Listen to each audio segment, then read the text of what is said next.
Hi everyone, it's Jane at Physiologic, and today we're going to talk to you about meal prepping and try to make it a little less overwhelming as we know it can be. So why is it important to food prep? Our busy lives can certainly make preparing meals at home difficult, and amidst the chaos of life, not planning ahead makes unhealthy choices much easier. We've all been in the situation where you're just exhausted from work and opt for that pizza place on the corner or takeout instead of grocery shopping and cooking. Meal prepping can help avoid this scenario and set you up for a healthier lifestyle. The science supports meal prepping as much as we do. Studies show that cooking dinner at home more frequently, or 2 times or more per week, is associated with better diet quality regardless of weight loss goals. Even those who weren't trying to slim down consume fewer calories, carbohydrates, fat, and sugar when eating home compared to a meal out. Now that we've hopefully convinced you of the importance of meal prepping, you might be a little more curious as to what it is. Our definition of meal or food prep is the act of making time to plan, prepare, and execute a recipe or meal.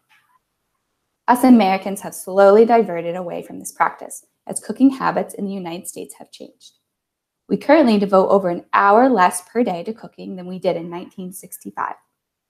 While we have veered away from spending time on home-cooked meals, returning to this activity could help improve our health, since meal prepping is shown to be associated with better adherence to nutritional guidelines and increased food variety. So how do you start food prepping? Here are 4 easy steps we've laid out for you. Number 1 is to set a time to food prep. Number 2 involves sitting down and doing the planning. Number 3 is actually preparing the meal by following a recipe, batch cooking, or simply doing some raw food preparation. The 4th and final step is to get creative and hopefully realize how fun cooking can be. The first step can be the trickiest due to those busy lives I was talking about earlier. First on the agenda is to set a time to food prep. Once a week, set a time to sit down with your calendar and look at your week. We recommend setting aside about an hour due to distractions and delays, but once you get the hang of it, it should be a relatively quick process. Many people prefer designating their food prep planning time on Sundays to start off their week, but whatever day works best for your schedule is great.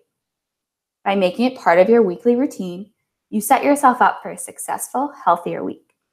People have said that once they get in the groove of it, they actually look forward to this time to themselves to get their week together. Once you have time set aside, next comes the part where you sit down and plan. Buying a planner is a great way to organize your thoughts and lay out your week in front of you. Feel free to add Post-its, a notepad, dry erase board, or whatever else you need to visualize and satisfy your planning needs. For those who are more tech savvy, there are numerous meal planning apps to aid you in the process. You can also do virtual Post-its on your laptop. I know my laptop screen is filled with them. Although it may seem like a silly ritual, research shows that participants who allow time to formulate specific plans for unfulfilled goals facilitated attainment of the goals and freed cognitive resources for other pursuits.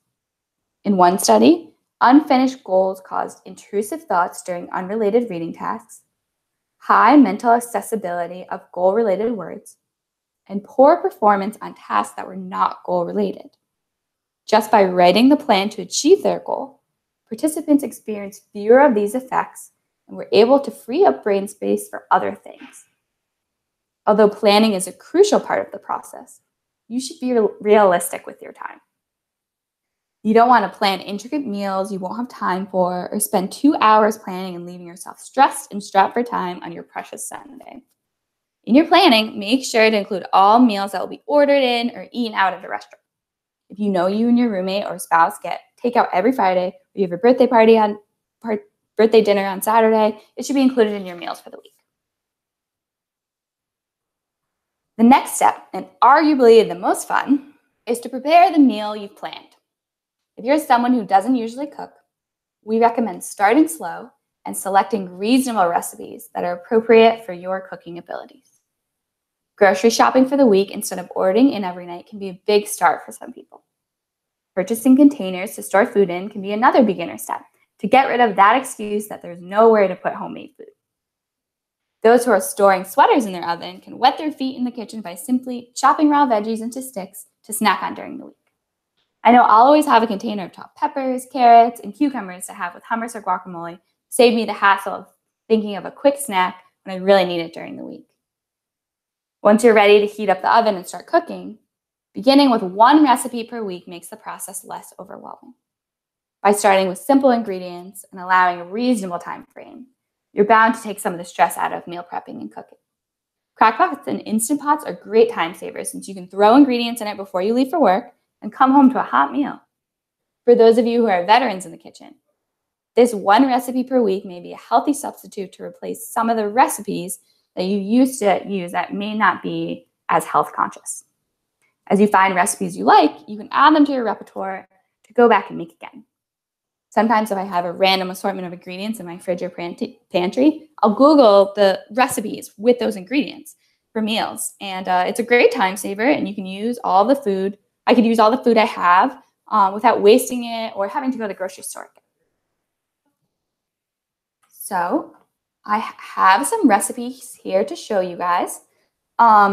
Here are some of the recipes that I found with 5 ingredients or less and limited prep and cooking time involved.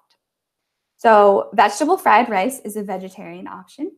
And as you can see, the 5 ingredients, pretty easy to make. Mexican quinoa is another vegetarian dish. And it's actually vegan. So for the vegans out there also. And if we scroll down, we find the salmon and vegetable bake, which is a great dish to throw in the oven quickly and save for the week. And the salmon can be substituted for other types of proteins if I'm not a fish person. And lastly, the coconut curry is a tasty dish to add some flavor and spice to your week. The vegetable fried rice, Mexican quinoa, and coconut curry can be dishes all on their own or great sides to take with you for lunch. By switching up the protein source or adding another vegetable on the side, you can keep it interesting for yourself so you're not sick of the same thing all week. Like I said, the salmon can be switched out.